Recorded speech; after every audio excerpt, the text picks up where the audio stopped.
na Shetogwa kwa ajili ya kupangilia jambo lao. Wakati huo sasa mgeni wetu maalum atakuwa anafanya neno la ufunguzi. Dakika 5 Shetogwa na Safari, naomba paleti. Tunawakaribisha mgeni maalum, mwenyekiti wa taasisi hii ya TIPSO, Sheikh Salim Baabe, mlezi na mwenyekiti wa mashindano ya Qur'ani ya shule za msingi ya TIPSO. Alhamdulillah, sasa tunakwenda kukaribisha kwa ajili ya kutufungulia jambo letu.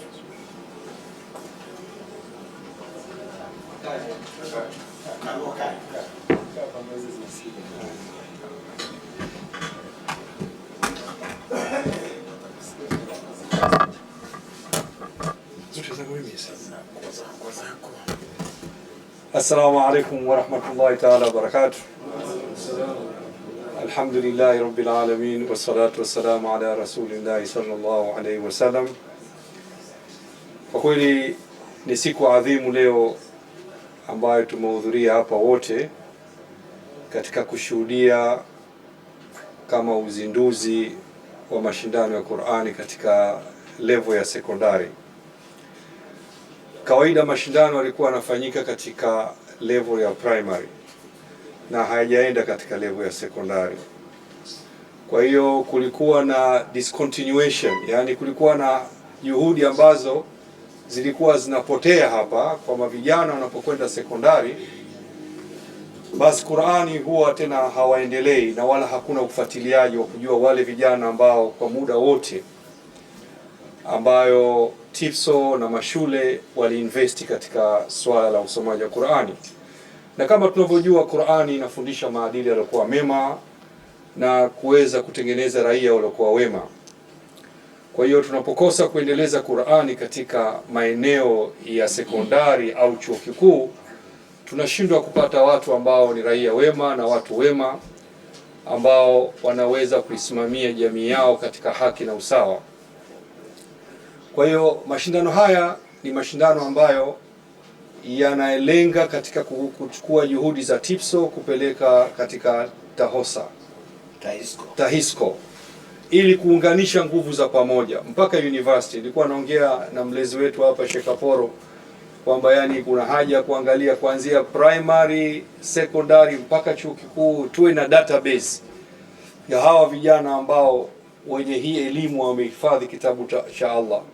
Lakini vile vile juhudi nyingi zinafanyika, kwa maana kwamba sio kuisoma tu na kuielewa maana yake, vile vile hizo juhudi vile vile zinafanyika, lakini vile sio kuisoma tu, kuielewa Qur'ani na science.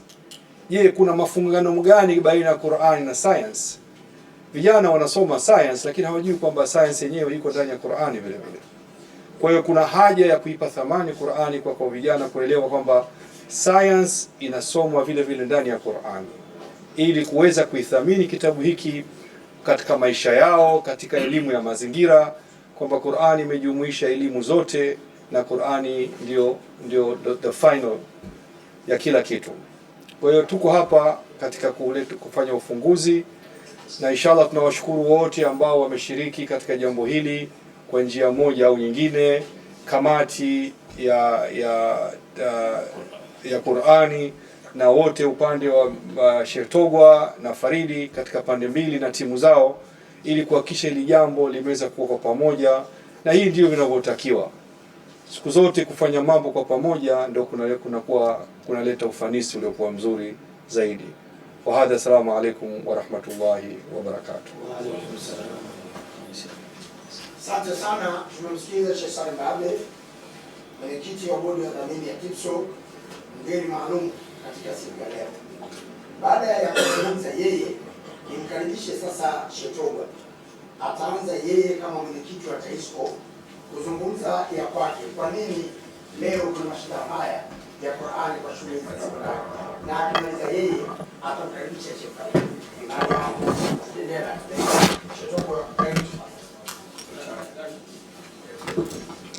Assalamu alaikum wa rahmatullahi wa barakatuh. Ya ndugu wanahabari, kama ambavyo mmepata mwongozo kutoka kwa mwendesha kikao hiki, kwa maana tupo leo kwa ajili ya kufanya uzinduzi wa mashindano ya Qur'ani ambayo yatasimamiwa na TAHISCO. Nini TAHISCO? TAHISCO ni Tanzania Head of Islamic School Council, yani umoja wa baraza la wakuu wa shule za Kiislamu nchini Tanzania. Chombo hiki kimeanzishwa rasmi mnamo mwaka 2012. Na ukiachilia mbali tukio ambalo limetusanisha hapa, TAHISCO imekuwa ikifanya program mbalimbali ikiwepo mitihani ya pamoja kidato cha pili, cha 4 na cha 6, lakini kuandaa semina na washa za walimu katika shule zote za Kiislamu pamoja na midahalo kwa wanafunzi na watu wengine. Kwa hiyo kwa nini tumewajibika leo kutangaza jambo hili kwenu nyinyi? TAHISCO kama chombo ambacho kinaunganisha shule za Kiislamu, tunajua kwamba tofauti kubwa ya shule ya Kiislamu na shule nyingine ni masomo haya ya elimu ya dini ya Kiislamu pamoja na lugha ya Kiarabu, ambao ndani ya elimu ya dini ya Kiislamu somo la Qur'ani linapatikana. Hapo nyuma tumekuwa tukifanya mashindano haya katika ngazi ya shule. Hivi ninavyozungumza hivi leo, watu wa Ridhaa Islamic wanafanya mashindano ya Qur'ani katika shule yao. Kwa hiyo linafanyika, lakini si katika level ya kitaifa. Kwa hiyo baada ya kuona kwamba wenzetu wa TIPSO ambao wao wamekuwa wakifanya zaidi ya miaka 5 hili zoezi, kusema kuna haja na sisi sasa kuwa na muendelezo wa jambo hili. Kwa hiyo tumeazimia mwaka huu biiznillah kufanya jambo hili kwa kuanzia mikoa ya Dar es Salaam na Pwani. Inshallah baada ya hapo tutaendelea ngazi ya nchi nzima. Kwa hiyo niseme kwamba ndugu wanahabari, tuna wajibu wa kufahamisha wazazi kwamba kile ambacho kinafanyika ndani ya TIPSO TAHISCO kinafanyika katika ngazi ya shule, lakini sasa hivi tumeamua kutangaza rasmi kwa ngazi ya nini? Ngazi ya kitaifa. Kwa hiyo ni matumaini yangu kwamba mtaendelea kutuunga mkono katika kulifanikisha jambo hili. Wa hadha, assalamu alaykum wa rahmatullahi wa barakatuh. Moja kwa moja akaribie sasa Sheikh Farid.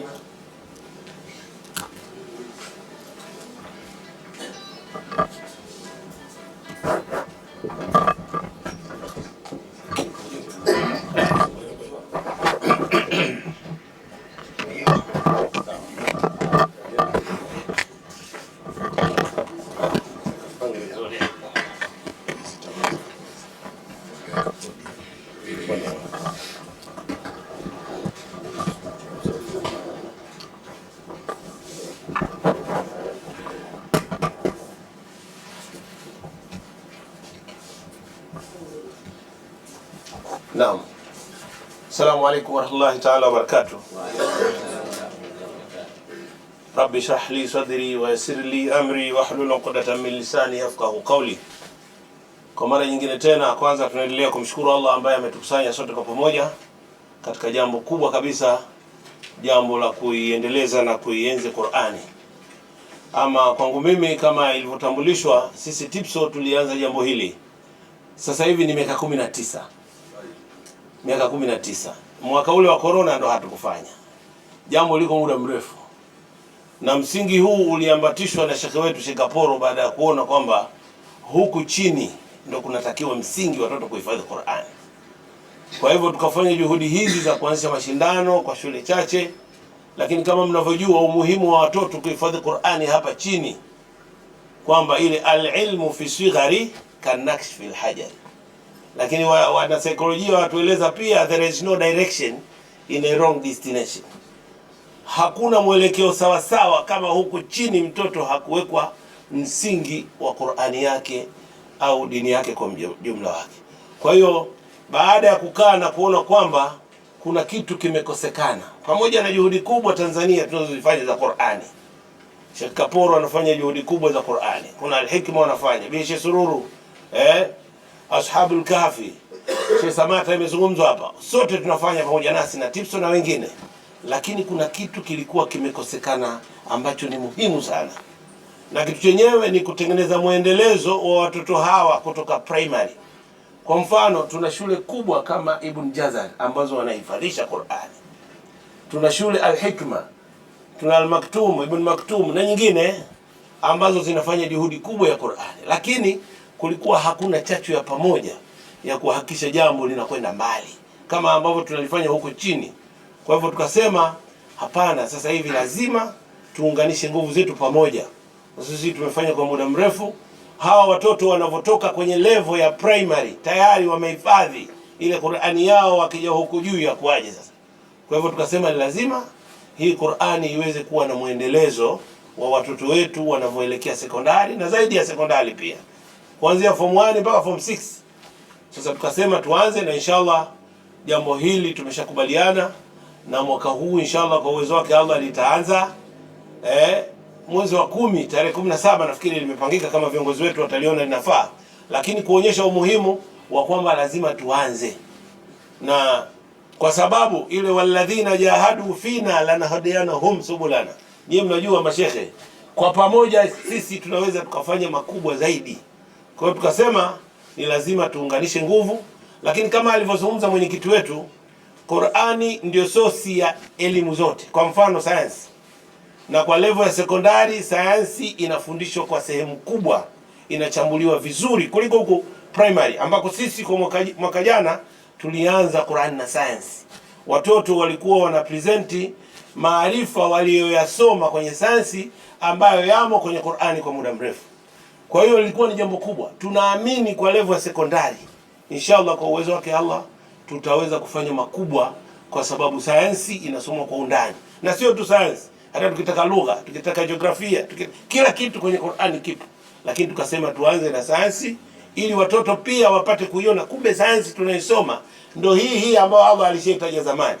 Kwa hiyo tunaweza tukafanya kitu kikubwa ambacho mwisho wa siku vijana wetu tunaowatoa kwenye shule zetu za Kiislamu wakawa sasa ni wanataaluma kutosha kwa maslahi mapana ya Uislamu kwa ujumla wake, lakini pia baadaye waje kuwa raia wema mbele ya Muumba wao, na waje kuwa waja wema mbele ya Muumba wao, na wawe raia wema mbele ya nchi yao. Wabillahi tawfiq, wassalamu alaykum wa rahmatullahi ta'ala wa barakatuh.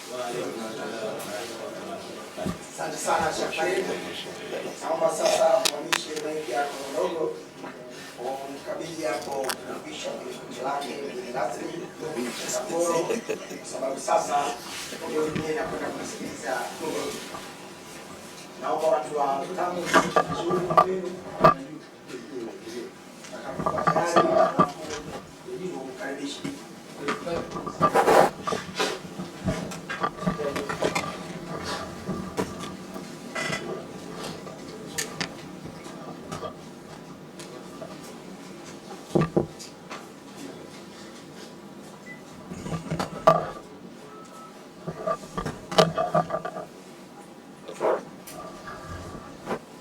Naam. Sasa nizamu ya kumsikiliza mgeni rasmi wa uzinduzi huu, Sheikh Othman Kapolo.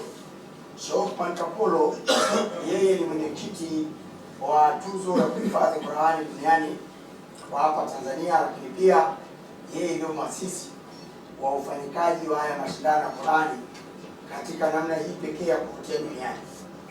Tunaeleza katika mitandao yetu kwamba Tanzania sasa ina jina lingine. Zamani ilikuwa nchi ya amani, nchi ya umoja, nchi ya Nyerere, lakini sasa hivi kokote utakapokwenda ukiwa Muislamu, ukisema wewe ni Muislamu na kuuliza unatoka ile nchi ya Qur'an, kwa hiyo tayari Tanzania imepata jina hili. Kwa nini? Ni kwa sababu juhudi za Sheikh Kapolo kutukusanya pale uwanja wa Taifa na kutukusanya asili mbalimbali imepelekea dunia kusimama, macho na masikio watu wote wakati huu yanakuwa huku Tanzania. Kwa hiyo leo tunapozindua mashindano haya ya Qur'an kwa shule za sekondari, tunayo imani kubwa tunakwenda tena kuishika dunia kusikiliza kutoka Tanzania. Mheshimiwa Kapolo, karibu tafadhali. Bismillahir Rahmanir Rahim. Alhamdulillahi Rabbil Alamin. Wassalatu wassalamu ala ashrafil anbiya'i wal mursalin sayyidina Muhammad wa ala alihi wa ashabihi ajma'in, amma ba'd. Kwanza kabisa nimshukuru Mwenyezi Mungu Subhana. Nimshukuru Mwenyezi Mungu kwa sababu nyingi sana kutuwafikisha kuweza kufika katika ilevu ambayo tunayoifanya sasa hivi. Taufiki yote iko kwa Mwenyezi Mungu Subhanahu wa Ta'ala. Kwa wale waliokuwa wamesogea katika umri wakivuta historia ya hili jambo lilivyoanza, wanaweza kuwafikiana nami kwamba lazima umshukuru sana Mwenyezi Mungu Subhanahu wa Ta'ala.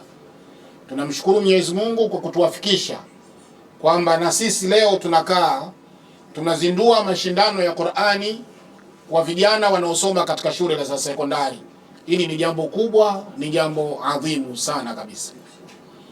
Lakini shukurani zangu za pili ziwaelekee ndugu zangu wa TIPSO. TIPSO wakiongozwa na Sheikh Salim Baabdi na mkurugenzi wao Sheikh Faridi. Tulianza kule chini na primary na alhamdulillah matunda yake yameonekana, lakini wao wakawa ndio wakushawishi ili jambo litoke katika hatua primary liende katika sekondari. Mwenyezi Mungu atawalipa. Amin. Lakini pia shukurani zangu ziende kwa ndugu yangu Sheikh Togwa na TAHISCO kwa huu mwamko ambao waliokuja nao hivi sasa. Tunataraji kwa uwezo wa Mwenyezi Mungu utaleta tija ambayo iliyokuwa nzuri kabisa, tija ambayo iliyokuwa inaweza ikaleta mafanikio yaliyokuwa yako makubwa. Mazungumzo kuhusu umuhimu wa Qur'ani ni muhimu sana, na sasa kwetu sisi ambao tulikuwa tumepoteza historia ya mambo yetu. Qur'ani ndio inakuwa mwanzo siku zote. Qur'ani ndio mwanzo siku zote. Tukisoma katika historia, wale wasomi wa historia wale, alafu wakaiangalia historia ya kati kwa kati pale, wakati ambapo kule Europe wako katika dark ages, miaka ya kiza ile, lakini mashariki ya kati wako katika nuru ya ilmu. Ukiangalia kwa kina, sababu ya mafanikio na mfumo waliokuwa nao ilikuwa ni swala la Qur'an. Ilikuwa katika vyuo vikuu, kwanza chuo kikuu cha kwanza duniani, cha kwanza kabisa duniani. Ukiulizwa chuo kikuu cha kwanza duniani, hakikuwa Europe. Hakikuwa Europe, sio Oxford wala sio yoyote. Chuo kikuu cha kwanza kabisa duniani ni Qayrawin, kile kilichokuwa Morocco pale Fas, na vingine vingi ambavyo vilivyokuwepo katika ulimwengu wa Kiislamu. Historia inaonyesha mtoto kabla hajaingia chuo kikuu, historia inasema kulikuwa na kitu kinaitwa, mtu anaitwa muaddibu, mtu mwenye kufundisha adabu. Hiyo ndio nasari ilikuwa ya wakati huo. Wazazi wanawapeleka watoto wao kwa muaddibu, na muaddibu kazi yake kumfundisha adabu, lakini adabu yenyewe ilikuwa na nini? Anahifadhishwa mtoto Qur'ani, anafundishwa, anahifadhishwa mutuni zile nyepesi nyepesi za kuanzia katika vitabu vile vya umuhimu, anafundishwa swala na mambo ya msingi yote ya mwanzo katika Uislamu. Akiwiva sasa ndio anachukuliwa, anapelekwa katika vyuo maalum. Wakati huo vilikuwa ni misikitini. Historia inaonyesha kulikuwa na misikiti ile ya Ijumaa mikubwa katika ulimwengu yote, ilibadilika, ilikuwa vyuo vikuu. Azhari ulikuwa ni msikiti wa Ijumaa, ukabadilika mpaka leo hii chuo kikuu cha Azhar.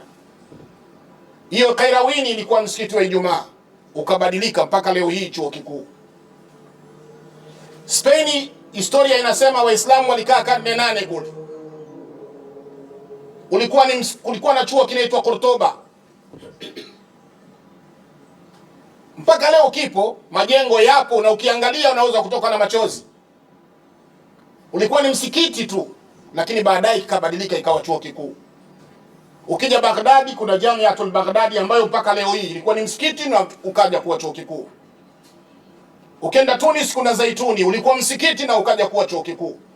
Historia hii ukiangalia kwa makini unaona Waislamu walitokea wapi, na mwanzo wao ilikuwa ni Qur'ani tukufu. Tumepoteza ile. Sasa tukiona mambo kama haya na harakati kama hizi, tunarudisha elimu katika Qur'ani, basi ni jambo ya msingi sana.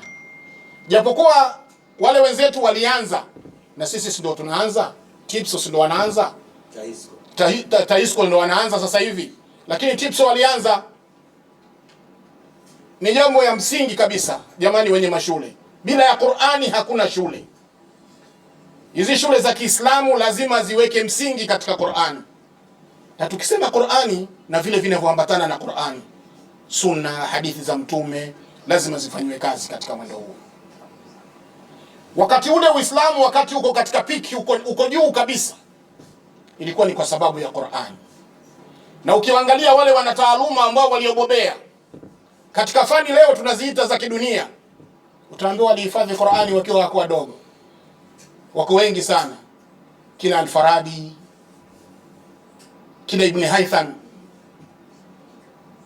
kina Muhammad ibn Musa al-Khawarizmi, mwamba wa elimu ya algebra.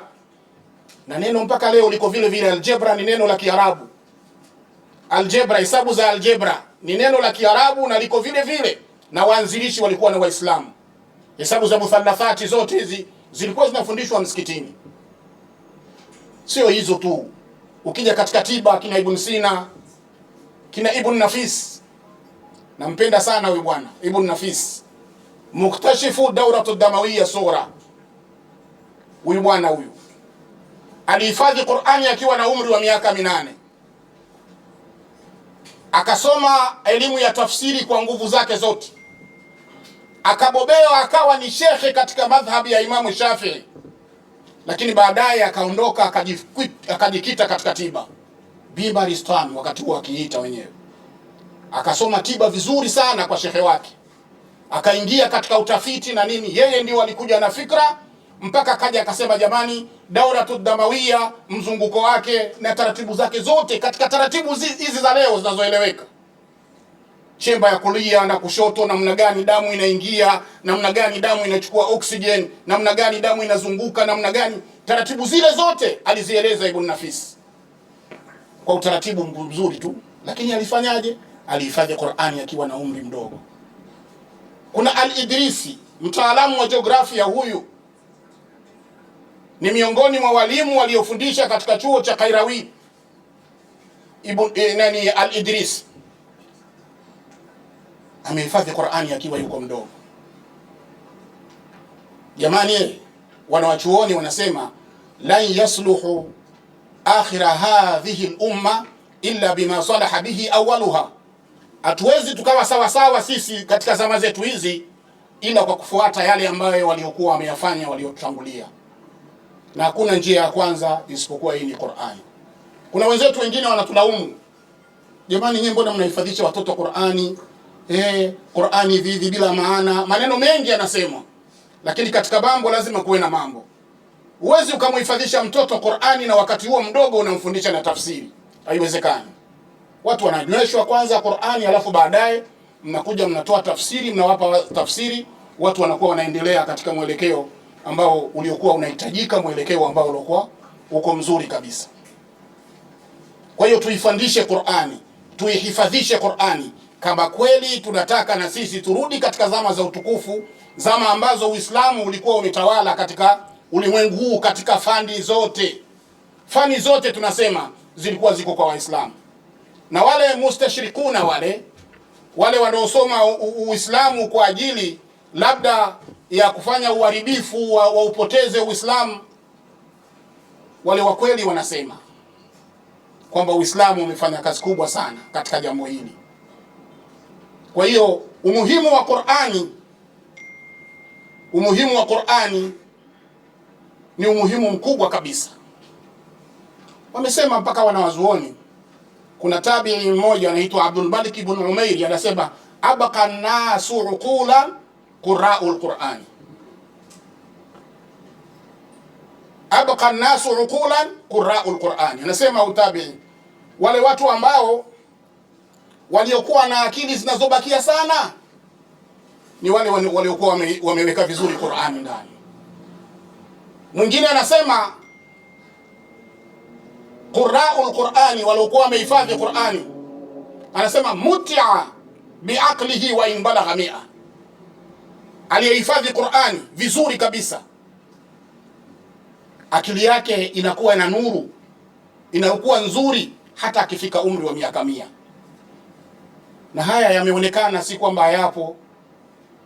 Haya yameonekana ulimwengu huu na watu wameyaona. Sasa mwingine anakuja kusema anka nasu uqulan hamalatul Qur'an au qurra'ul Qur'an, wale wenye akili zilizokuwa safi, zisizokuwa na chenga, akili nzuri kabisa, ni hawa wenye kuhifadhi Qur'an. Na sisi tumeyaona katika tajriba yetu hii ndogo tu tulioifanya. Mtoto aliyehifadhi Qur'ani siku zote unamkuta yuko tofauti na watoto wengine, wala si ajabu kabisa. Sisi pale Ibn Jazari sio mara moja au mara mbili mtu anatoka na division 1 na amehifadhi juzuu 30. Ana juzuu 30 na anatoka na division 1 tena ya science. Kwa hiyo mambo yanawezekana. Kwa hiyo mimi nitie himma na tuhamasishane katika swala hili, tuienzi Qur'ani, tuihamasishe Qur'ani, tuihifadhi Qur'ani, tuipendezeshe Qur'ani kwa watoto wetu, ili tuweze kutengeneza jamii ambayo iliyokuwa iko nzuri kabisa. Nadhani wote tunakubaliana kwamba Qur'ani ndio tabia njema ziko pale. Mwenyezi Mungu kamsifu mtume wake, wa innaka la ala khuluqin adhim. Tabia nzuri zote ziko kwa mtume, na mtume ndio aliotuletea Qur'ani. Kwa hiyo tukiishika vizuri Qur'ani, maadili yatakuwa mazuri. Tunaona namna gani tuna changamoto sana katika zama zetu hizi, changamoto za mitandao, changamoto za maagenti wa kuharibu tabia wako wengi, na mashirika mengi yanasimama katika kuharibu tabia. Sisi silaha yetu iwe ni Qur'ani. Tuwasomeshe watoto Qur'ani, sio kuwasomesha Qur'ani kusoma kama kasuku, anahifadhishwa ana nini, alafu anapewa na maana, anapewa na muradi ule kuwepo katika Qur'ani, ili mtoto atoke aende akaishi katika maisha ambayo yaliokuwa yako mazuri, maisha ambayo yataonyesha Waislamu wako vipi na wanakwenda vipi. Kwa hiyo ndugu zangu, ni mwisho kabisa niseme Qur'ani ndio kila kitu. Anayetaka dunia ni Qur'ani, ni Qur'ani. Nimekuonyesheni mifano michache tu hapa ya wanawazuoni ambao waliobobea katika fani za kidunia, lakini asili yao ilikuwa ni mambo ya Qur'ani huko. Na wanatambulika. Ibn Rushdi. Mimi na shule yangu moja inaitwa Ibn Rushdi.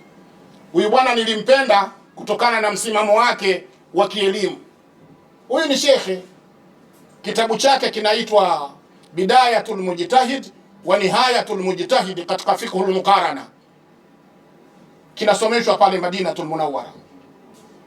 Lakini ukenda katika huko hizo fani zao ni bingwa katika falsafa. Lakini utomkuta kwa jina la Ibn Rushd, utakwambia Eva Rush. Wanakwambia Eva Rush, wamemtohoa kidogo. Ibn Rushd huyo. Sasa soma sera yake utaambiwa vipi? Kahifadhi Qur'ani akiwa yuko mtoto mdogo. Kwa hiyo aliyekuwa amehifadhi Qur'ani akili yake inakuwa iko nzuri sana. Tuwasomeshe watoto wetu Qur'ani, tuwafundishe maadili mazuri yaliokuwa katika Qur'ani, kama alivyotuambia mama Aisha. Tabia za mtume zilikuwa ni nini? Qur'an. Kana khuluquhu alquran, tabia zake zilikuwa ni Qur'an. Kwa hiyo na sisi tukitaka vitu vilivyokuwa vizuri na maisha yaliyokuwa mazuri, tabia za watoto wetu ziwe ni Qur'an. Akianza mtoto anahifadhishwa, lakini kila siku anapewa vile vilivyokuwa vya msingi, ili tuweze kufika katika hatua ambayo ilikuwa iko nzuri kabisa. Kwa kweli naliombea Mungu jambo hili, Mwenyezi Mungu alifanikishe. Na tukitoka hapa, yameanza mashindano ya vyuo yameanza, lakini tukifika katika vyuo viwe vizuri zaidi kabisa, na tuweze kufanikiwa katika kiwango ambacho kilichokuwa kiko kikubwa zaidi, ili Uislamu wetu uweze kustawi, maadili mema yaweze kupatikana, uadilifu uweze kutawala. Hata serikali si mnaisikia nalalamika maadili, jamani maadili. Tukisimama hapo sisi tutakuwa ni waalimu wa maadili. Tukisimama katika Qur'ani tutakuwa sisi ndio waalimu wa maadili. Na msishangae, na sasa hivi ipo watu wasiokuwa na dini nyingine lakini wanakimbia. Nenda mumu pale utawakuta watu vijana mabinti wa chungu nzima, si Waislamu, lakini wamefuata maadili mema ambayo yanayopatikana katika vituo vya Kiislamu. Hii ni fursa yetu ya kurudia kule tulikotoka, ili tujenge utukufu wetu, tujenge Uislamu wetu, tujenge maadili yetu. Hadha wa billahi tawfiq. Wassalamu alaikum wa rahmatullahi wa barakatuh. Wa alaikum salaam wa rahmatullahi. Asante sana. Bila shaka nimekusikia vizuri kwa muda huu kwa kile ambacho umekuwasilisha hapa. Wakati wa kichwa habari nimeweka vizuri mambo yenu. Ratiba ilikuwa ni nafasi ya Bi Aisha Sururu ambaye alikuwa anaingia katika kipengele cha salamu pamoja na hamasa na mashindano kwa haki. Aisha Sururu kama tunavyofahamu ndio mwanamke pekee wa Tanzania, sijasikia mwingine kwa Afrika na duniani, anayeandaa mashindano ya Qur'ani ya kitaifa kwa miaka 20. Aisha Sururu kupitia taasisi yake ya Aisha Sururu Foundation ndio mwandaji wa mashindano ya Qur'ani ya kitaifa hapa Tanzania. Kwa bahati mbaya yupo, atakapotokea mwakilishi wake basi ataangaliwa katika ratiba yetu. Sasa nimpe nafasi ratiba ya mpangilio wa mashindano haya kutoka idara ya Qur'an. Dunia inataka kujua utaratibu utakuwaje katika mashindano. Idara ya Qur'an, sasa ni wakati wenu. Mhusika naomba karibuni.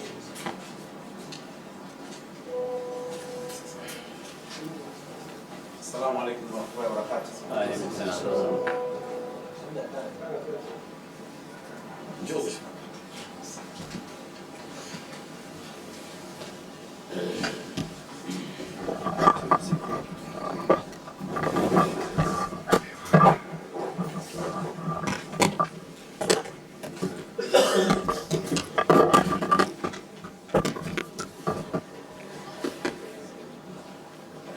Assalamu alaykum wa rahmatullahi wa barakatuh. Hamidan wa musalliyan wa musalliman wa ba'd. Kama walivyotangulia wazungumzaji waliopita, mkurugenzi wa TIPSO, lakini pia mwenyekiti wa TAHISCO pamoja na mlezi wetu wa taasisi yetu ya TIPSO hasa kwenye kitengo cha kuhifadhisha Qur'ani, Sheikh Uthman Ali Kaporo, Allah muhifadhi na amlinde, lakini pia mwenyekiti wetu wa bodi ya TIPSO Sheikh Salim Baabde, Allah muhifadhi na amlinde. Wamezungumza mengi. Kazi yangu ni kuelezea ratiba na mpangilio, lakini kabla ya ratiba na mpangilio nipenda mimi kusie jambo moja tu, kwamba jambo hili ambalo la mashindano ya Qur'an tunalofanya, alizungumzia kwa kirefu zaidi Sheikh Kaporo, ni kwamba lina nafasi yake ya kipekee hasa katika taaluma. Wanasema wataalamu katika swala la memorization, kuhifadhi Qur'ani, hii inajenga kitu kinaitwa mental toolkit.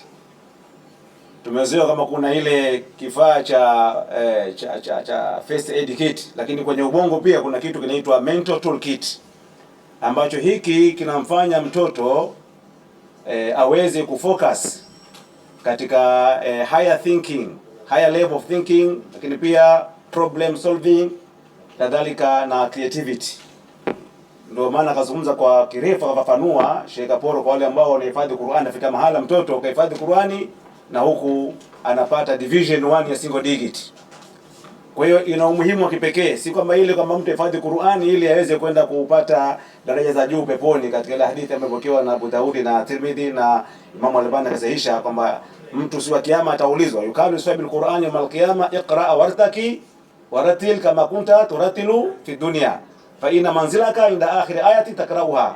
Kama siku ya kiyama atakwenda kuambiwa bwana, wewe soma, Togwa soma, na utaambiwa mwenye kai soma, Faridi soma, kama ulikuwa ukisoma duniani kwamba aya mwisho uliohifadhi ndio itakuwa pepo yako. Kama uhifadhi aya 5, ghorofa ya 5 inaishia hapo. Lakini kwa wale ambao aya juzu 30 pengine watakuwa mbali zaidi. Kwa uwezo wa Mwenyezi Mungu hayo hayana shaka ambao watu wenye imani kwamba juu 39 aya zote itakuwa ghorofa ngapi hizo. Hilo halina wasiwasi. Kwa hiyo si kwamba tunalenga huko tu, lakini hapana, katika taasisi ya kielimu hii ina maana kubwa sana kumjengea mtoto katika ubongo wake kile kitu kinaitwa mental toolkit katika ubongo wake, ambacho kina focus sana katika masuala ambayo ni ya msingi, core facts, masuala ya msingi, sio mambo ambayo yanakwenda kinyume na maadili kama alizungumza Sheikh Kaporo.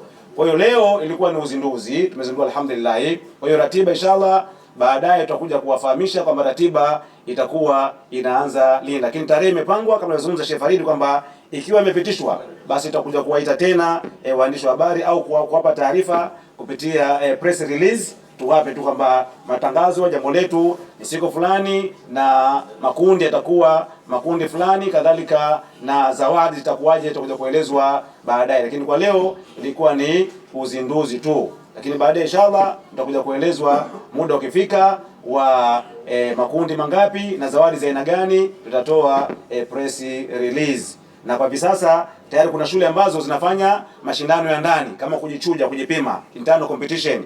Leo hii kuna mashindano pale msikiti wa Ridhaa Mkwajuni pale, ambayo ni mashindano ya shule ya sekondari ya Ridhaa ya ndani, internal competition, ambayo mzee wetu kaka yetu Sheikh Abdi alikuwa akihimiza sana yafanyike mashindano ya ndani, internal competition, ambayo haya yanahamasisha wazazi kujua kama kumbe watoto wao wanahifadhi mashuleni kwanza kabla ya kwenda katika mashindano ya pamoja. Wa ila huna qulu assalamu alaykum wa rahmatullahi wa barakatuh. Asanteni kwa kusikiliza. Asante sana. Habari na waseti wenu. Sasa hivi kwa mujibu wa ratiba yetu, baada ya kuwa tumemsikiliza Sheikh Mnyikai, kwa utaratibu ambao utakuja, kitu kingine cha kueleza tu ni kwamba bado tunaendelea kupokea shule ambazo ziko tayari kushiriki katika mashindano. Shule hizi tu ambazo zipo kwenye orodha, lakini bado shule zinaendelea kupokewa za Dar es Salaam na za nje ya Dar es Salaam, kwa sababu mashindano haya yatakuwa ni ya kitaifa. Kwa hiyo tuna imani kila mkoa wa shule washiriki watatokea. Kwa hiyo milango bado iko wazi kuleta mawasiliano yenu kupitia idara hii ya Qur'an ili muweze kupokelewa na kupewa miongozo ya kuweza kushiriki. Ratiba yetu sasa hivi tunawakaribisha wadau wa Qur'an kwa ajili ya kuhamasisha kwa lolote lile linalohusiana haya kwa wale ambao wamepangwa kwenye ratiba. Nimkaribishe Sheikh Samata ambaye tusomea Qur'an sasa hivi atakuwa mwenye kuzungumza. Sheikh Samata, tafadhali, wewe kama mdau mkubwa wa Qur'an hapo Tanzania. Pale Sheikh Farid anaposoma kidogo ili Sheikh Samata aweze kufahamu. Bismillah, salatu wassalamu ala rasulillah wa ba'd. Assalamu alaykum wa rahmatullahi ta'ala wa barakatuh. Wa alaykum assalam. Kwa jina naitwa Ustadh Muhammad Omar Samata, ni mratibu mkuu wa mashindano ya kuhifadhi Qur'ani kwa wanawake watu wazima kitaifa, tukiwa huu sasa ni mwaka wa 14 tumefanya mwezi uliopita. Mimi natoa wito kwa walimu wa Qur'ani katika mashule ya Kiislamu na yasiyokuwa ya Kiislamu kuweza kujitokeza kwa wingi kushiriki katika jambo letu hili ili kupata mwendelezo ambao ndugu zetu wa TIPSO kwa miaka mingi zaidi ya miaka 15 wakiwa wakiufanya katika mashule yetu ya msingi.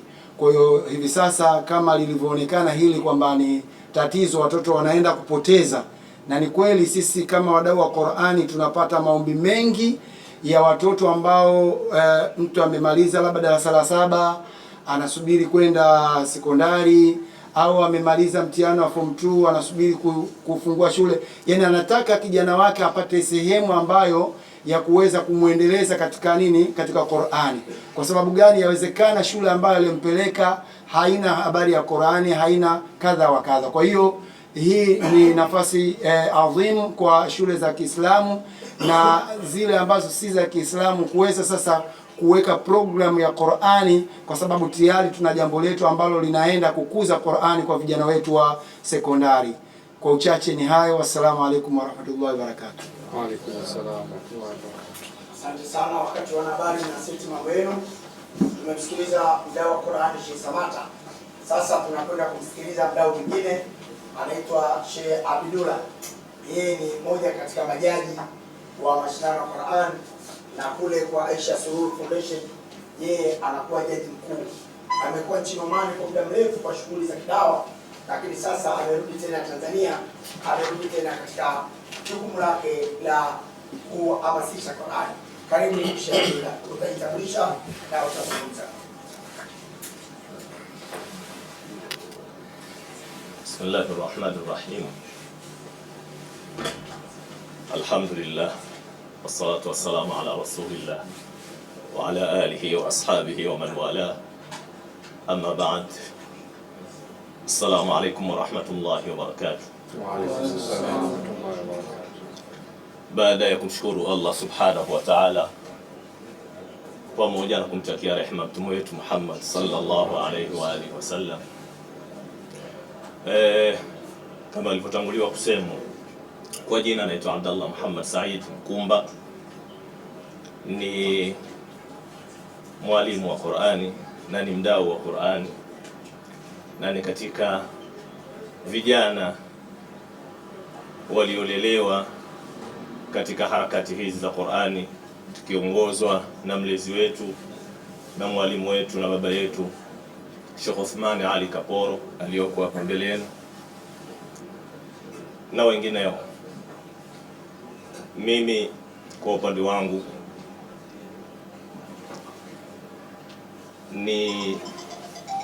niseme jambo moja tu la kuwashukuru na kuwaombea dua wazee wetu waliotuwekea taratibu hizi na kutuhamasisha na kutulea katika harakati hizi. Mwenyezi Mungu Subhanahu wa Ta'ala awabarikie, awajalie, awazidishie na awape afya na umri mrefu. Ndugu zangu, hizi harakati hazikujitengeneza wenyewe, bali kuna watu ambao waliwaza wakapoteza muda wao mwingi kuyapanga na kuyabuni, na mpaka leo hii tunayaona hapa yalipofikia.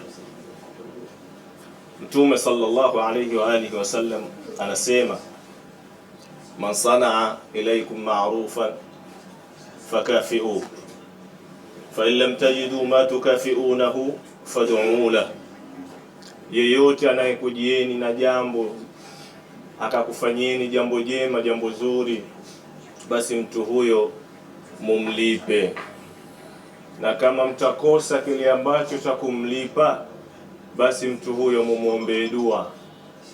Mimi kwa hisani zenu ningeomba kwa kipindi hiki tuwaombee dua hawa watu wawili waliopo mbele yetu hapa.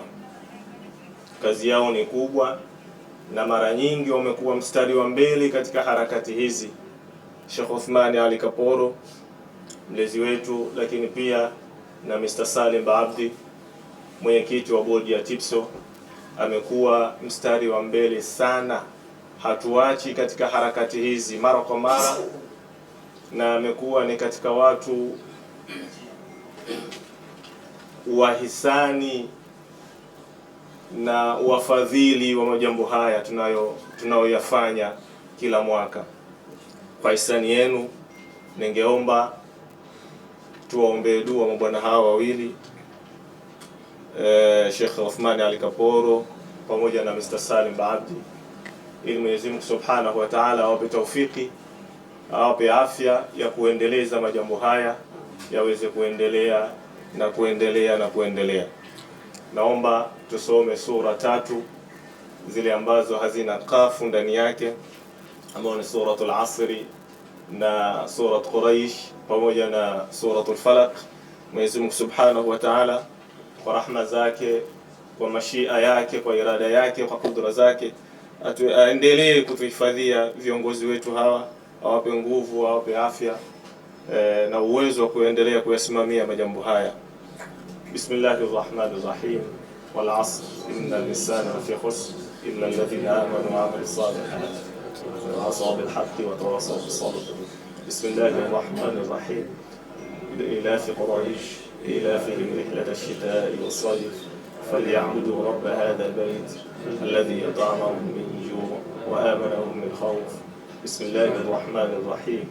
قل أعوذ برب الفلق من شر ما خلق ومن شر غاسق إذا وقب ومن شر النفاثات في العقد ومن شر حاسد إذا حسد. إن الله وملائكته يصلون على النبي يا أيها الذين آمنوا صلوا عليه وسلموا تسليما. اللهم صل على محمد يا رب صل عليه وسلم. اللهم صل على محمد يا رب صل عليه وسلم. اللهم صل على محمد يا رب صل عليه وسلم. اللهم صل على محمد يا رب صل عليه وسلم. اللهم صل على محمد يا رب صل عليه وسلم. اللهم صل على محمد يا رب صل عليه وسلم. اللهم صل على محمد يا رب صل عليه وسلم. Kwa hisani yenu nimwombe kaka yangu, rafiki yangu, ndugu yangu Mdigo, Shekhe Mwenyekai mzee, yeye sasa atusomee dua kwa niaba kwa wazee wetu hawa. Sheikh Mwenyekai, tusomee dua.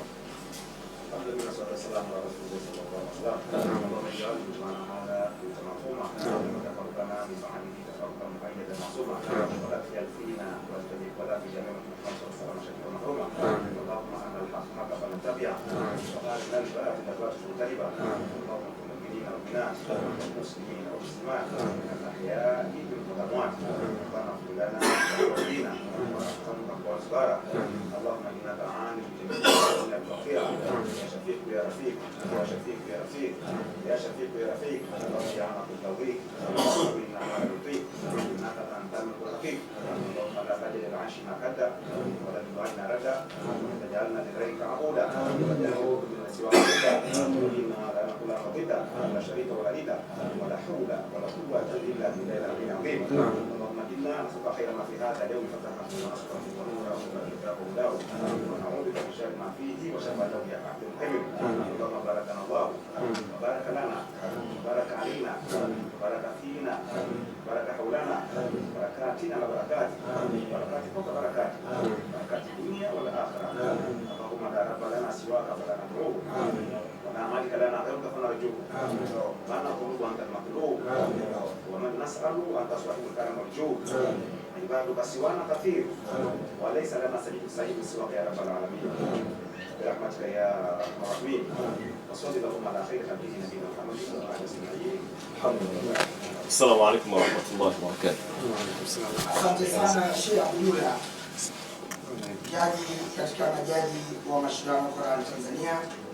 Tunashukuru kwa ushiriki wako. Tunaendelea, tumebakiza watu watatu tu ambao jumla yao ni dakika 10 kwa pamoja. Nimkaribishe Ustadh makamu mkuu wa shule kutoka mwisho kutoka mkuu wa shule kutoka Binjazari, na yeye asogee pale kidogo. Kama tunavyofahamu, Ibn Jazari ni shule maalum katika shule ya mwanzo kwa ajili ya uhifadhishaji wa Qur'ani hapa Tanzania. Katika mashindano yote tunayofanya hapa Tanzania kwa kila kundi, basi kuna mchango mkubwa sana kutoka kwa shule na taasisi ya Ibn Jazari, ukiacha yeye Sheikh Kaporo. Sasa mkuu wa shule yuko hapa na Ibn Jazari wana sekondari tena 2, wote tunadhani watakuwa ni washiriki katika mashindano ya Qur'an. Lakini hapa anazungumza kama kwa shule ambaye kwa nafasi yake anawahamasisha wakuu wa shule wote Tanzania, wa shule za Kiislamu na wale ambao ni Waislamu katika shule mbalimbali kwa ajili ya mashindano haya. Karibu Mheshimiwa mkuu wa shule. Assalamu alaikum wa rahmatullahi wa barakatuh. Alhamdulillah rabbil alamin wassalatu wassalamu ala rasulillah sallallahu alayhi wasallam wa ba'd. Baada ya kumshukuru Allah subhanahu wa ta'ala na kumtakia rehema mtume wetu Muhammad sallallahu alayhi wasallam, ndugu mgeni rasmi, mwenyekiti wa tuzo ya kimataifa ya Qur'ani tukufu Tanzania, mzee wetu, mwalimu wetu, baba yetu Sheikh Othman Kaporo, lakini pia mwenyekiti wa bodi ya TIPSO Salim Baabdi, mwenyekiti wa TAHISCO Mwalimu Hamis Togwa, walimu wakuu wengine pamoja na walimu wote na waandishi wa habari. Kwanza tunamshukuru Allah Subhanahu wa Ta'ala kwa kuweza kutukutanisha katika siku hii ya leo, na hakika ikiwa ni jambo kubwa kuona ni namna gani tutaendeleza gurudumu hili la kuhakikisha vijana wa Kitanzania wanasoma na kuhifadhi Qur'ani tukufu.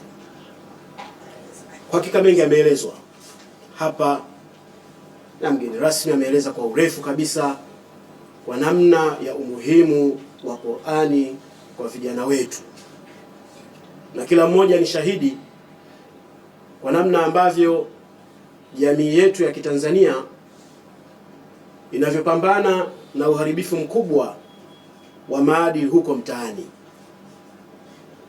Hii leo walimu wenzangu watakubaliana na mimi, wazazi wote wanaotafuta shule hasa wa Kiislamu, jambo la kwanza wanalouliza, shule yako inahifadhisha, inasomesha Qur'ani? Ndio swali lao kwa shule za Kiislamu. Hii sisi inatupa bishara kwamba wazazi wameelewa na jamii imeelewa kwamba solution ya tatizo kubwa la uvunjifu wa maadili huko mtaani ni kuwapeleka watoto wao kwenye shule za Kiislamu, lakini si tu shule za Kiislamu, sehemu ambayo watoto wao watasoma na kuhifadhisha Qur'ani, lakini pia kutakuwa na mienendo sahihi ya Mtume Muhammad sallallahu alaihi wasallam. Hii sisi inatupa faraja kubwa, na kuna wakati pia tunasema kwa wazee wetu hawa wa juhudi kubwa ambazo walizoziendea, hakika matunda yao wameyaona hata kabla hawajaondoka hapa duniani. Kwa masuala zima la Qur'an, jamii imeelewa, kama ambavyo Mwalimu Chia anatuambia sasa hivi sisi tunatambulika kwamba ni nchi sasa ya Qur'an.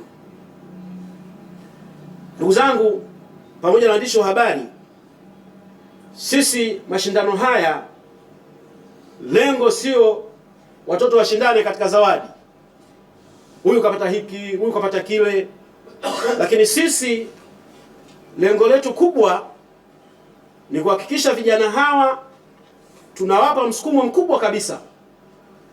Hawa vijana ambao wametoka primary kama alivyosemwa hapa, wakiwa wamehifadhi Qur'an, lakini pale wanapopata nafasi ya kuja katika shule zetu ambazo hasa za Kiislamu, basi kwanza tuhakikishe kuna muendelezo.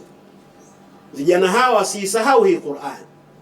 Hii Qur'an iweze kuendelea wanapofika sekondari. Na Sheikh Uthman Kaporo ameona hivi, mwaka jana alikuwa pale MUM, alialikwa katika mashindano ya Qur'ani kwa vijana wa chuo kikuu. Na huu ndio muendelezo tunaozungumza hapa. Kwa sekondari tulisema tulikuwa tunafanya, lakini kila mmoja anafanya katika kituo chake. Kusema hapana, hebu tuunganishe nguvu kwa pamoja, na inshallah tuone kwa namna ya vijana hawa watashindana na vijana hawa waendelee kusoma na kuhifadhi Qur'an. Kwa sisi lengo la haya mashindano ni kwenda kuhamasisha hawa vijana. Vijana hawa tunafahamu ya kwamba walimu wetu kule anapoingia form 2 kuna mtihani wa taifa, form 4 kuna mtihani wa taifa, lakini kukiwa na kitu hiki cha mashindano ni sehemu ambayo inakwenda sasa kuwahamasisha. Hata kama kijana yupo kidato cha 4, lakini alhamdulillah kukiwa na jambo hili, kwa sababu kijana anasimamiwa, anafanya muraja vizuri, basi atakuwa anayo nafasi ya kwenda kushiriki mashindano haya, na akimaliza basi huko inshallah chuo kikuu tutaendeleza jitihada hizi na huko tunakoelekea inshallah. Kwa hiyo mimi nitumie nafasi hii kwanza kuhamasisha walimu wenzangu mashuleni, lakini pia kuhamasisha wazazi. Kuhamasisha wazazi waunge mkono juhudi hizi, kwanza kwa kuwapeleka watoto wao katika shule za Kiislamu ambazo zina mwelekeo huu tunaozungumza hapa. Ni ajabu hakika, unakuta mzazi ni Muislamu lakini mtoto wake anampeleka katika sehemu ambayo Qur'ani wala hahitaji, Qur'ani haisomwi. Lakini hii leo tunayo nafasi kubwa, shule za Kiislamu kila wilaya, kila mkoa lazima utakuta shule ya Kiislamu ipo. Kwa nihamasishe wazazi waunge juhudi hizi, kwanza kuwapeleka watoto wao kwenye shule za Kiislamu isome Qur'ani, lakini pia tuhamasishe pia wazazi watunge mkono katika hili. Kama tulivyosema, vijana hawa watahitaji zawadi kama hamasa. Kwa sehemu hii inahitaji wazazi tushirikiane pamoja, tuhamasishe hili jambo, tuone namna gani inshallah watoto hawa tunawapa hamasa. Lakini pia mashirika mbalimbali ambayo yanaona jambo hili lina manufaa makubwa hapa duniani na kesho akhera, basi pia tuungane nao katika kuhamasisha vijana wetu. Sisi kwa pamoja au sisi kama walimu hatuwezi hili jambo, lakini pamoja na ushirikiano wa wazazi, pamoja na ushirikiano na taasisi hasa za kifedha na taasisi nyingine, insha Allah basi jambo hili basi tutafanya kwa mafanikio makubwa kabisa. Na hata tulisema sisi insha Allah hata shule 5 shule 10 tutaanza. Na mwanzo hakika hauwezi kuwa mzuri mwanzo huu insha Allah, lakini pia tumepata wengi wamesema watashiriki, lakini insha Allah katika jambo hili hata tukiwa wachache tutakwenda, na huenda insha Allah mwakani huku basi tutapata watu wengine ambao tutashikana pamoja mpaka huko mikoa mingine waje kwa pamoja, na insha Allah Allah bitawfiki katika haya, ili Mwenyezi Mungu atupofanikiwa hapa duniani na kesho akhera. Wassalamu alaykum wa rahmatullahi wa barakatuh. Wa alaykum assalam wa rahmatullahi wa barakatuh. Wakati wanahabari na seti vitu vyenu, kuna ujumbe muhimu sana unaotokana na historia ya shehe na mabadiliko ya sera ya elimu na mustakabali wa shule za Kiislamu Tanzania. Hapa nataka niseme jambo kidogo ambalo watu wengi bado hawajazinduka kusikiliza. Kwanza kabisa tupate kufahamu shekhe wetu huyu anayemaliza hotuba yake hapo, ambaye ni mkuu wa shule Biljazani, lakini pia ni makamu mwenyekiti msaidizi wa TAHISCO, mkuu baraza la wakuu wa shule za Kiislamu Tanzania. Yeye huku kwetu tumezoea ukimwona mtu afanye Qur'an basi yeye katoka Tanga, katoka Dar es Salaam, si ndio hivyo? Sasa huyu bwana yeye katoka Sumbawanga. Amechukuliwa kwa darasa la 3 mdogo kabisa. Amesomeshwa kabla ya kumaliza darasa la 7 Ibn Jazal amehifadhi Qur'an. Alafu akaenda sekondari, akaenda elimu ya juu. Leo amekuja kuwa ni mkuu wa shule, lakini katika nguzo muhimu za Qur'ani hapa Tanzania. Sasa kitu gani ambacho Watanzania na Waislamu wanapaswa kufahamu kutoka historia? Hizi shule zetu za Kiislamu kazi yake kubwa ndio hii, kutengeneza watu wa Qur'ani katika maisha yetu. Na sasa hivi ndugu zangu, mabadiliko ya sera ya elimu Tanzania yanakuja kutoa msukumo wa shule za Kiislamu kufanya Qur'ani kwa jambo la kwanza, kwa sababu hii Islamic knowledge ambayo wazazi wanakimbilia katika shule zetu sasa hivi ipo katika shule za serikali rasmi, na serikali inachapisha vitabu vimejaa topu katika mashule na itaajiri walimu wa kufundisha. Kwa hiyo kwenye eneo hilo na shule za Kiislamu tutakuwa sawa sawa. Kama ni hijabu tayari ni malio muda mrefu. Kama ni lugha ya Kiarabu ambayo pia wazazi walikuwa wanafuata katika shule za Kiislamu, lugha ya Kiarabu sasa hivi haijahusianishwa tena na dini, imekuwa ni somo la kimataifa kama Kiingereza, Kifaransa na Kichina, na serikali imeshatengeneza mitaala na watoto wanasoma wote, Waislamu na Wakristo, kuanzia darasa la 3. Na niwaambie jambo, huu mtaala wa serikali unataka mtoto akimaliza darasa la 4 atakuwa anajua kuongea Kiarabu. Sasa kanuni ya mtoto anayejifunza lugha anapenda ajiongeleshe. Wale watoto wasiokuwa Waislamu hawataongelesha baba zao kwa sababu tu Waislamu wajui. Basi kila atakayekutana naye amevaa kanzu, wataanza kumsaidia. Kaifa nini huko barabarani. Sasa tujiandae kujua Kiarabu vizuri, kwa sababu watoto watahitaji kujifunza lugha yetu. Usije ukashangaa kuona watoto wanamsomesha Kiarabu, mtu anamsemesha Zafanyia mtoto vipi? Nyie mmetumwa? Nyie mmetumwa? Wajibu. Kwa hiyo Kiarabu sasa hivi kinakwenda kuwa ni lugha kubwa sana. Sasa hiyo ni katika shule za serikali. Je, shule za Kiislamu tunu gani ya kujivunia tena? Baada ya hizi tunu za shule za Kiislamu kuhamia katika shule za serikali, tunamshawishi vipi mzazi aone asimpeleke mtoto shule ya serikali, amlete katika shule ya Kiislamu? Kitu cha kwanza ni kuwepo kwa hifadhi ya Qur'ani katika mashule na kuifundisha Qur'ani na science katika mashule. Hivi ni miongoni mwa tunu mpya ambazo zitaleta wazazi kuleta watoto katika shule zetu. Na haya mashindano ya Qur'ani katika shule za sekondari yanakwenda kuwa ni catalyst ya kufanya jambo likawa ni kubwa. Kwa hiyo tumemweka pale mkuu wa shule ambaye amehifadhi Qur'ani, amepita katika mchakato mpaka amefikia pale, ili kuwakumbusha na ninyi wakuu wa shule wengine, mnahitajika kwa mahafidhi Qur'ani, lakini pia mnahitaji mshiriki kikamilifu katika mashindano haya ya Qur'ani. Huu ni ujumbe muhimu sana ambao nitaka uweze kufikia siku ya leo tunapozindua mashindano haya ya Qur'an, kwa kumtazama mkuu wa shule Ghazali na mapito yake mpaka hapa alipofikia, na leo anakuja kuwa nguzo ya mashindano ya Qur'an Tanzania. Tunakushukuru sana Sheikh Apollo kwa kazi nzuri ambayo umefanya ya kulea vijana, kuandaa mpaka wanakuja kuwa nguzo, nao unapata bahati ya kushuhudia matunda yako kabla Mwenyezi Mungu hajakuchukua. Hili tunakushukuru sana. Tumebakiza watu wawili tu wa kuweza kutoa hizo shukrani. Sheon, yeye ni mkuu wa shule sasa hivi wa shule nyingine mpya ya Kiislamu ya sekondari inaitwa Al-Bayan Islamic Secondary School. Watu wengi walizoea Al-Bayan Islamic Primary School, lakini tunataka tutangazie dunia kwamba sasa tuna Al-Bayan Islamic Secondary School. Kwa nini tunamteua yeye katika nafasi? Ni kwa sababu shule ya Al-Bayan wamekula yamini kwamba wao hawawezi kuishinda shule Ghazali, lakini at least wao wanafuatia kwamba katika shule ambazo Qur'ani ndio kitu cha kwanza, ya kwanza ni Ghazali. Sasa Al-Bayan wao hawawezi kuishinda, lakini wanataka walau waushike namba ya pili kwa ni shule ya sekondari ambayo vipaji vya kufundishwa Qur'ani vinatoka katika shule. Karibu shule. Karibu pale. Sema matatu.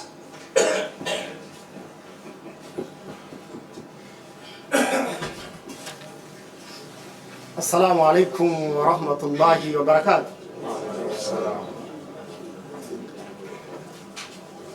Alhamdulillahi rabbil alamin.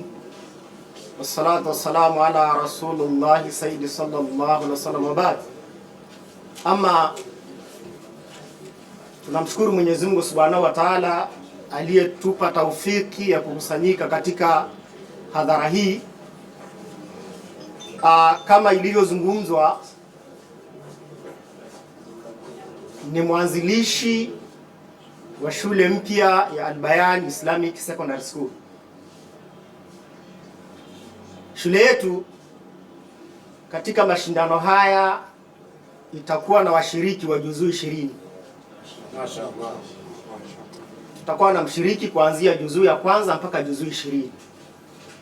Kwa hiyo kama ilivyozungumzwa, watoto wanahifadhi na wanaendelezwa kutoka vipaji ambavyo wanatoka navyo katika shule za msingi. Lakini vile vile nitoa wito kwa wakuu wa shule za sekondari nchini Tanzania, hasa za Kiislamu. Kama ambavyo imezungumzwa, tafiti zinaonyesha kwamba wanafunzi waliohifadhi Qur'ani wana high capacity ya kuweza kuyaelewa masomo mengine kuliko wale ambao hawajahifadhi Qur'ani. Kwa hiyo hili tunalizungumza kwa sababu tupo kwenye hii field kwa muda mrefu na tafiti zinathibitisha hivyo na wala halina mushkili. Kwa hiyo tunaomba wazazi wawahakikishie watoto wao wanaisoma Qur'ani na kuhifadhi Qur'ani. Inaweza kuwapa chachu kubwa ya kuweza kuwa na mentality ya kuweza kuwa na higher capacity of understanding kwenye masomo mengine. Kwa hiyo niwashukuru waandishi wa habari, niwashukuru mwenyekiti wa bodi ya TIPSO na Sheikh Kaporo pamoja na meza kuu kwa ujumla kwa kuweza kuandaa jambo hili. Mwenyezi Mungu atakulipeni kwa juhudi zenu. Hadha, assalamu alaikum wa rahmatullahi wa barakatuh. Asante sana Sheyondo. Sasa hivi tutamkaribisha Ustadhi Basanga. Mohamed Basanga kitaaluma ni mwalimu, lakini pia naye ni mtu wa Qur'an. Lakini katika hili jambo tunamkaribisha maalum kwa sababu atahusika sana katika uhamasishaji kupitia media zake na yeye mwenyewe. Yeye ni mmoja katika watu wenye ushawishi mkubwa sana hapa Tanzania kwa vitendo. Kwa hiyo Sheikh Basanga tunamtarajia katika kazi yake ya youth mindset change. Katika hii sasa tunataka kuchange mindset za youth kwenda kwenye mashindano ya Qur'an. Karibu Sheikh Basanga.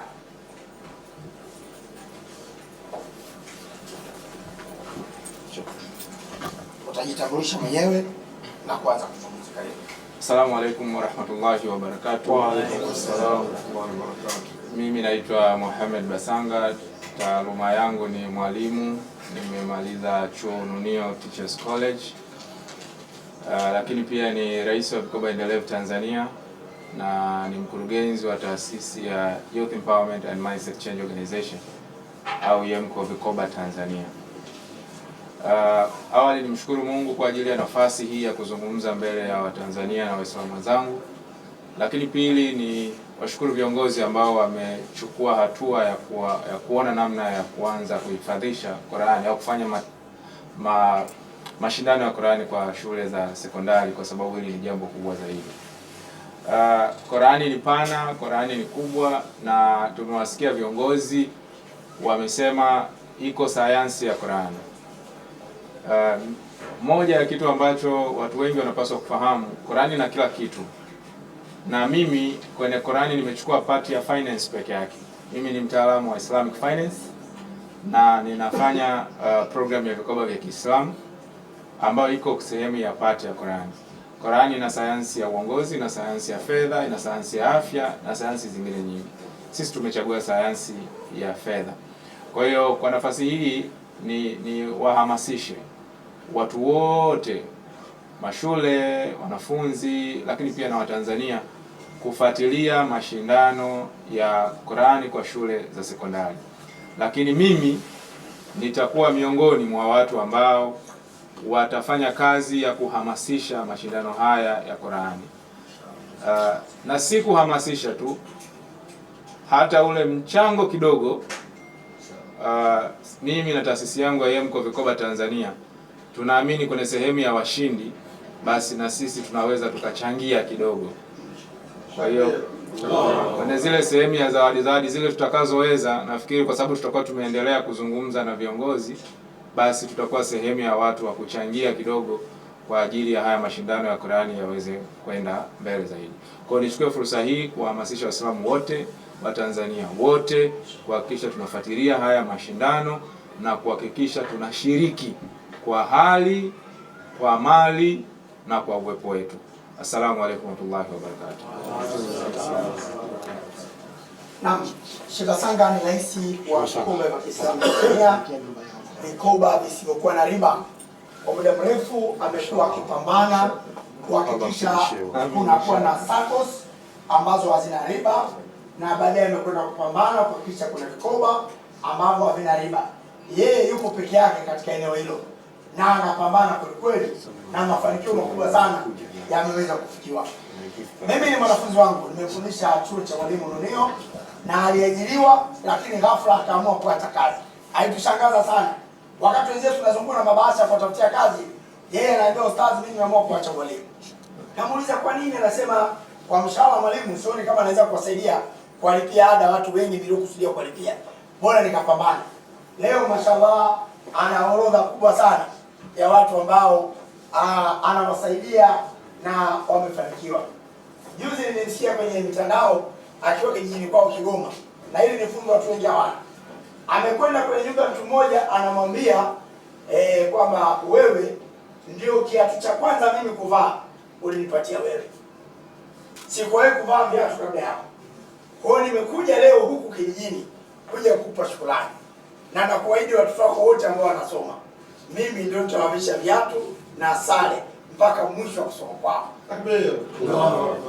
Tulipoanzisha chuo cha uimamu na uongozi wa maendeleo ya jamii kule Kibamba, yeye alikuwa ni mwalimu ambaye anafundisha wale maimamu, na sasa hivi pia bado anafundisha na ni moja katika wajumbe wa bodi ya umoja wa maimamu na walimu wa madrasa Tanzania.